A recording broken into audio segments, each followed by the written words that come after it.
Welcome back to another video on the Maths channel. It's your teacher Muslim here, and in this video we're going to be looking at notation for series and sequences.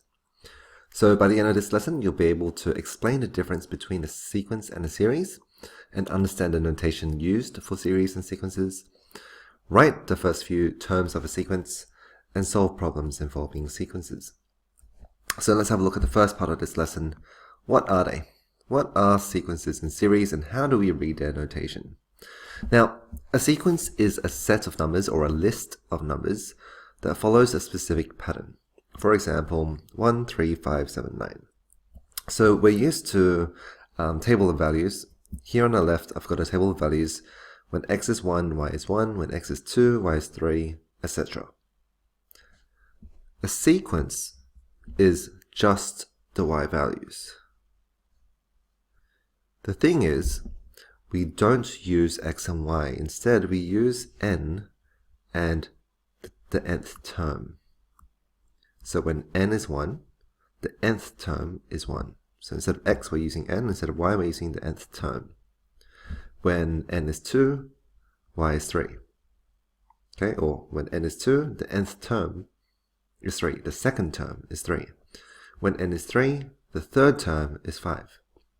When n is 4, the fourth term is 7. When n is 5, the fifth term is 9. Now, you might be wondering, oh, what's the difference between these? The difference is, for a normal table of values, we can use fractions, right? We can say half, or decimals, right? We can say 0.7. When x is half, what is y equal to? When x is 0.7, what is y equal to? Also, we can use negative numbers. When x is negative 1, what is y equal to? But when we're talking about a sequence, we can't use negative numbers or fractions or decimals, right?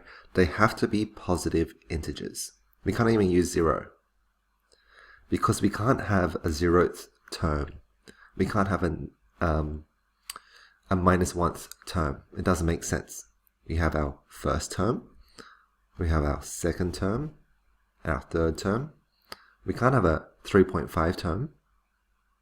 Okay, it doesn't make sense. So each of the values of n must be positive integers. Okay, so just to clarify, that is our sequence. Maybe I'll refer to the whole thing. That is our sequence. Okay, a list or a set of numbers that follow a specific pattern. I'm just going to label this here. That is the nth term.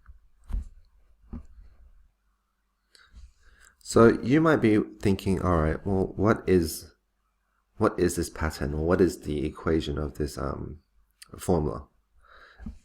If we go back to year 8, which was quite a long time ago, you would have learned how to find a formula for this table of values, and that's to see what's the pattern. Well, here it's going up by 2.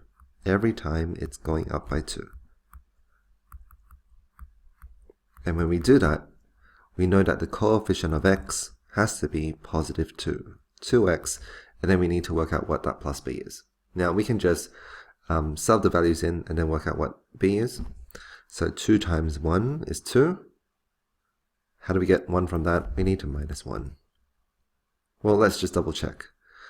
When x is 2, 2 times 2 is 4, 4 minus 1, yep, that's 3. 2 times 3 is 6, minus 1, yep, that's 5. Now, instead of using x's and y's, we're just going to say that the nth term is equal to 2 times n minus 1. Okay, so this is the notation that we will be using. The nth term is equal to 2 times whatever n is minus 1.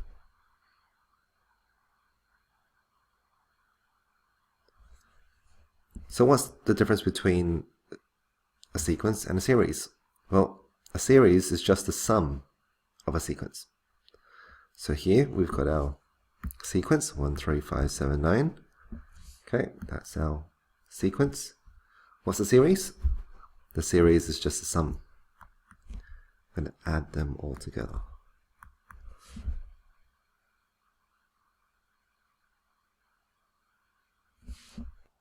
So I'm just going to label this series.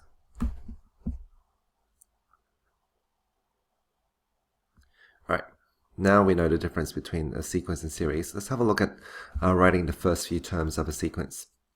So I'm going to look at question A, part 1, and then I'll get you to have a go with part 2.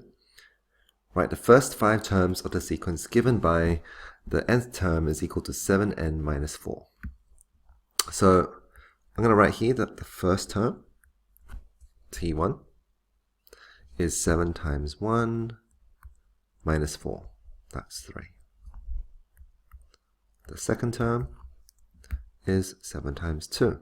14 minus 4, that's 10. The third term, 7 times 3, 21 minus 4, that's 17. The fourth term, 7 times 4, 28 minus 4 is 24. And the fifth term, 7 times 5, 35 minus 4, that's 31. And hopefully you saw a pattern here. You will notice, hey, each term is actually going up by 7. Well, that's because if we have a look at this, the coefficient of n is positive 7, so it's going up by 7. If the coefficient was negative, it's going to be going down, right? So I'm just going to write here, my sequence will be 3, 10, 17, 24, 31, and I'm just going to do dot, dot, dot to represent that it goes on forever. Okay, but the first 5 terms are those. If the question said write the series, then instead of writing commas, I'm going to be writing plus signs. 3 plus 10 plus 17 plus 24 plus 31. Alright, pause the video, have a go with question 2, A part 2, and then play the video when you're ready to check your answers. Okay, here are my answers for A part 2. The first term is minus 3, second term is minus 8, third term is minus 13, fourth term is minus 18, and fifth term is minus 23. You should have also recognized the pattern here, that is going down by 5 each time, and that's because the coefficient of n is minus 5. It's like saying a gradient. It's going down by 5 each time you go 1 across. Or in this case, each time the nth term increases by 1. Sorry, n increases by 1. Alright, let's have a look at B. The nth term of a series is given by the formula Tn is equal to 3n plus 4. Find the first 3 terms and hence write down the series. I'll get you to pause the video. I think you can have a go with this one yourself.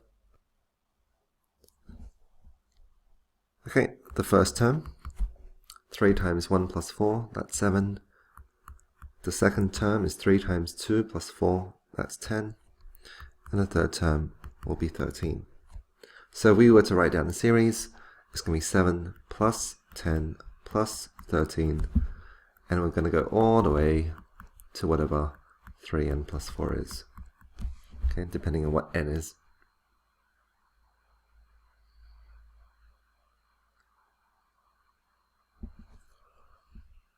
Okay, let's have a look at the last part of this lesson, solving problems involving sequences. Question A. Determine whether 200 and 300 are terms of the sequence. The nth term is equal to 6n plus 20.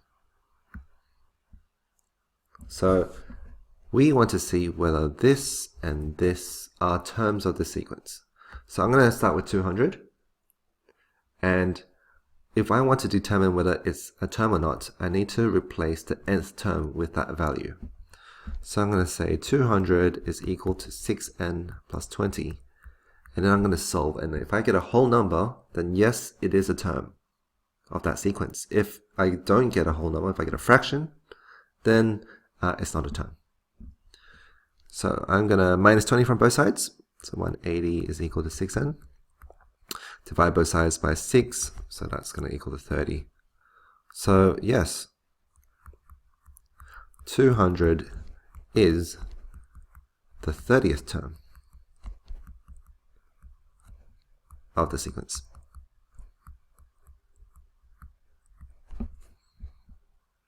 Okay, so if we were to do a table of values from 1, 2, 3, 4, 5, 6, all the way up to 30, then the 30th term in where the y would be, that would be 200.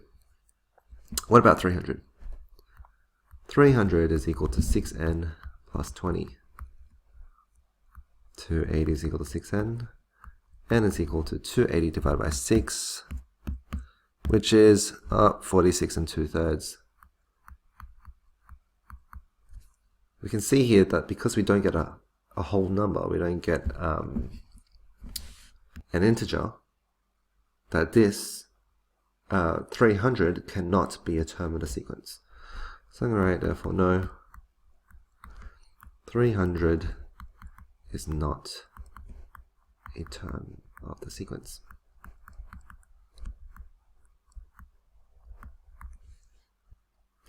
Alright, question B. The nth term of a series is given by Tn is equal to 5n minus 1. Which term of the series is equal to 104? So all I'm going to do is I'm going to substitute 104 into where the nth term is. So 104 is equal to 5n minus 1. And then we just solve this equation. 105 is equal to 5n. Divide both sides by 5. And n is equal to 21. So we can see, therefore, the 21st term of the series is 104.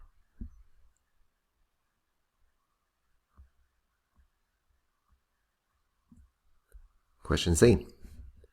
Find the value of n for which the first term in the sequence Tn is equal to 103 minus 3n is negative. So we want to see when the value of n for which the first term of the sequence is negative. So we've got our equation, but it needs to be negative, which means it needs to be less than 0. Alright, I'm going to add 3n to both sides, so we get 103 is less than 3n, or 3n is greater than 103. Divide both sides by 3, n has to be greater than 103 divided by 3, which is 34 and a third. 34 and a third. So if it was equal to 0, it would be the 34 and third term would equal to 0, but that doesn't make sense. So we need the 35th term is the first negative term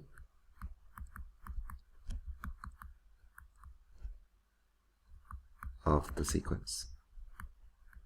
What do I mean by that? Well, if we have 103 minus 3 times 1, 103 minus 3 times 1, that gives us our first term, which is positive. Our second term is that. Our third term is that, and they're all positive. Well, what if we get down to the 34th term? The 34th term will be 1, and the 35th term is minus 2. The 35th term will be our first negative term.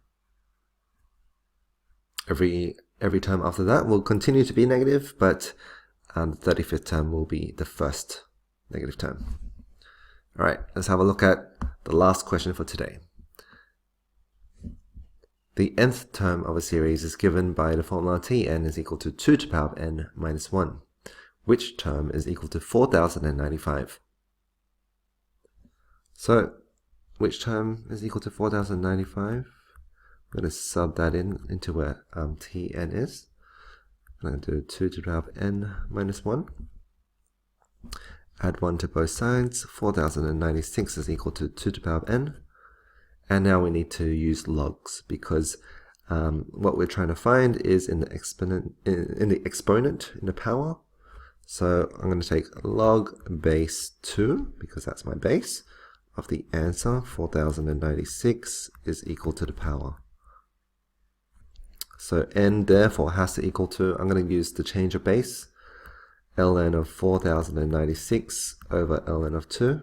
Okay, this is our base, so it goes to the bottom. And let's see what we get when you put that in the calculator. ln of 4096 over ln of 2 is 12. Therefore, the 12th term of a series is 4095. Okay, so I hope that helped. By now you should know the difference between a series and a sequence. Find the first few terms in a sequence and actually write it out as an expression or as a list or a set of numbers, as well as a series, and solve some simple problems involving series and sequences. Thanks.